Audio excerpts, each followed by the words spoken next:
Hi there guys, welcome back to another episode of XL Garage. Back working on the GT86 the LS Swap today, getting it one step closer to turning the key or pressing the start button, shall we say, and getting it running.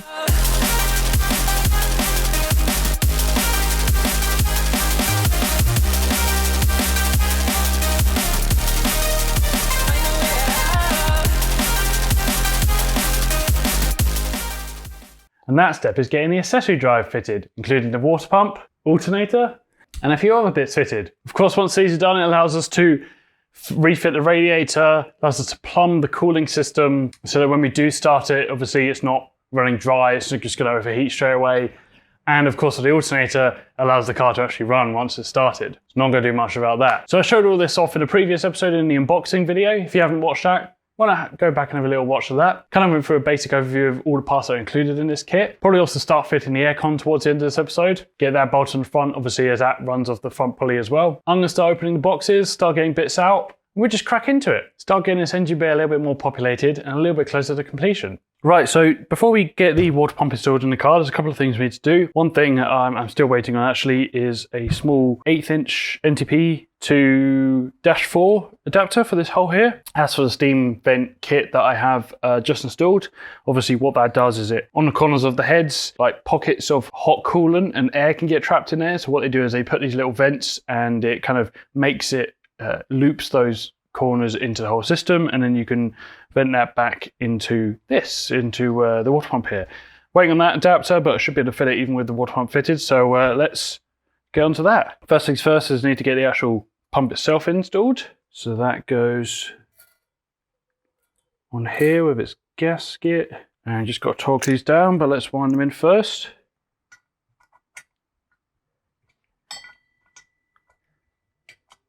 Just got to torque them down now. Right, that'll do. Next up is to install the thermostat. And so because I have a water outlet here which should go into the radiator, I have another one down here that needs to go somewhere down this direction. So because of that, I got a swivel inlet, which obviously makes it much easier to get the fitment of the radiator pipes.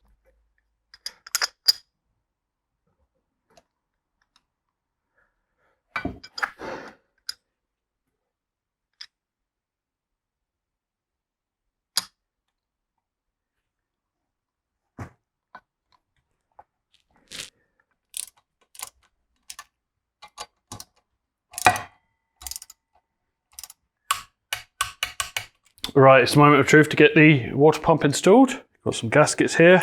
Right, I think I'm just going to use a tiny blob of sealant to hold these against the block while I juggle the water pump itself. There we go.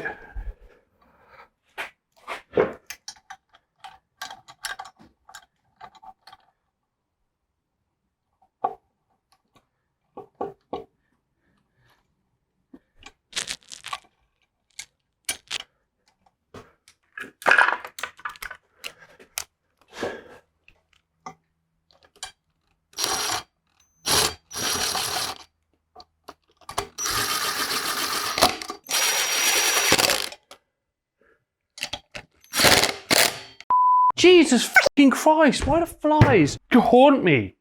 Right, now I need to just tighten these down and torque them up.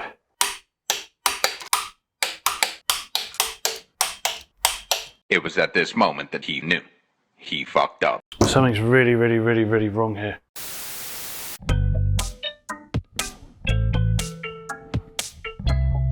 Hi there, welcome back to another episode of How Have I Made a Complete Ass of Myself. So as you would have seen in the last clip, the eagle-eyed amongst you would have noticed a glaring problem with the water pump setup. I'll go into that in detail now, explain where I went wrong, explain why the Holley solution just isn't going to work for me. Let's go have a look at the car and I'll talk you guys through it. So here it is. Obviously I've put the bonnet latch support on here just to kind of show off exactly what the issue is, and you can see there is no way a belt from that is going to reach that pulley all the way back there. Anyone that knows LSs knows that there's 3 different styles of pulleys. You've got the Corvette style, like the Camaro style, and then the truck style. And the Corvette style is this one, brings it super close to the block. The Camaro one sticks out a little bit further, and the truck one sticks out a bit further beyond that. The Holley one isn't any of those. it's in fact even further forward than the truck one. And the reason for that is so that the alternator can mount here in front of the block rather than say down here beside the block, which is what the kind of Corvette, a few other cars, the Pontiac GTO, the Vauxhall Monaro, things like that, they all do that. They all mount it down there. Anyway, obviously the reason for picking this kit was because I don't have power steering, so I don't have a big power steering pump to go up here.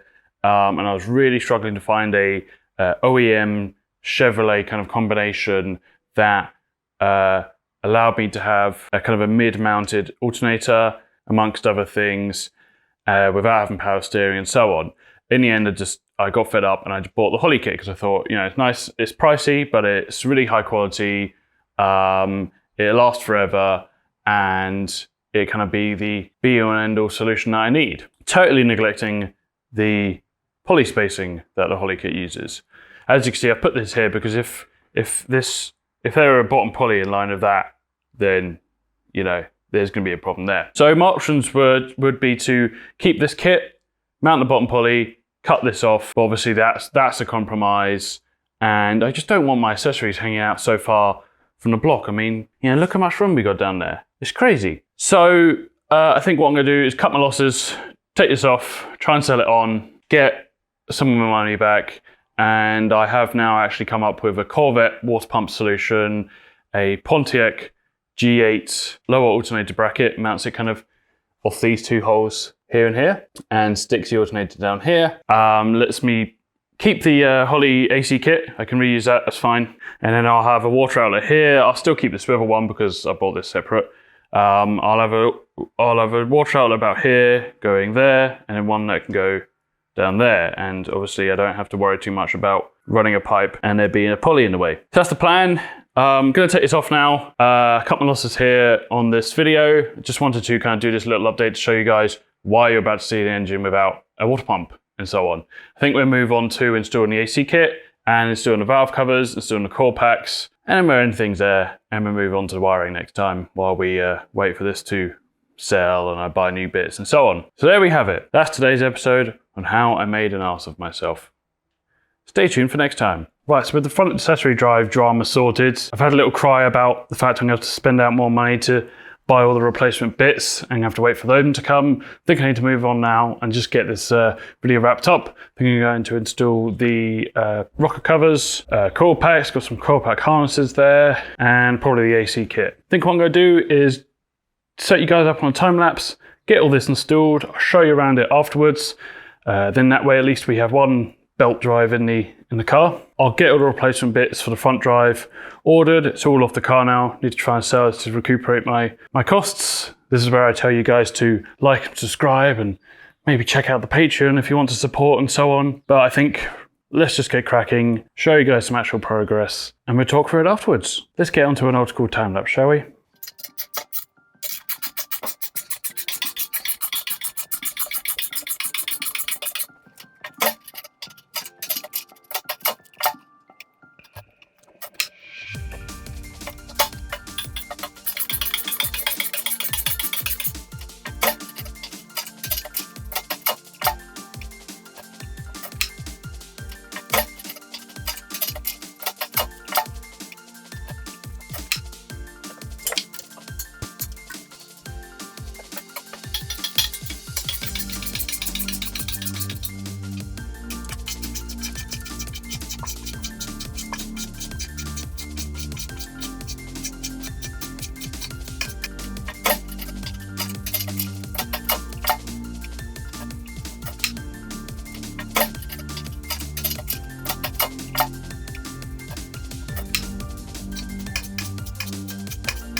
Right, here we go. So you would have just seen in the time lapse, got quite a bit done there. Got the AC compressor fitted, got the valve covers fitted, got one side of coil packs fitted. You wouldn't have seen this, but I've also fitted the shifter relocation, and that is bang on perfect, I would say. Just got to tighten down the bolts to hold it in. They're just quite difficult to get to, so I need someone with some tiny little hands to give me a hand. As you can see, got some posh hardware for the coil packs. Just went for standard GM coil packs. Apparently they're nice and strong. And I have to say, these valve covers just really make it look like a proper engine now. Doesn't look like some junky engine with those old ones on there. Looks good now. Didn't put the coil packs down this side because I might need to pull this off again. It's just very, very, very, very, very close down here, and might just need a new bracket to kind of pull the coil over a little bit and angle it slightly so that the wire can get past there. Just another problem of fitting this engine into a right-hand drive car, because of course this is the head that's offset back slightly. Oh well, not to worry. The AC kit's looking very good. Finally have a belt on the engine, hey? Put the manifold on just for the effect and the look. I think it looks marvelous. This is where we're going to end today's episode, guys. As you can see, I've got a very messy workshop to clean up, so that's going to be my next task. Bit of a shame about the water pump and front accessory drive situation. I do have a solution plan for that. It's just, unfortunately, more money that has to come out of my pocket that I could have perhaps saved on if I didn't make such a bad assumption. These things happen, is what it is. Order new bits, I'll get those fitted probably off camera and you'll just see them appear in one episode. I think next episode we're going to, I don't know, maybe look into wiring, probably do wiring in multiple parts. Also need to fit the clutch master, which is going to be quite tricky with that head so far back. So I might have to get a little bit creative with that. But there we have it. I'm really pleased with how the engine's looking. It's just finally starting to look like a proper engine now, rather than, as I say, some junky old mess. As always, if you enjoyed these episodes, leave a comment down below of what you think of how it looks. Hopefully you'll agree with me, it looks pretty good. Anyway, as always guys, if you did enjoy it, give the video a like. If you enjoy my content, subscribe to the channel. I'll see you on the next one. Cheers. Bye for now.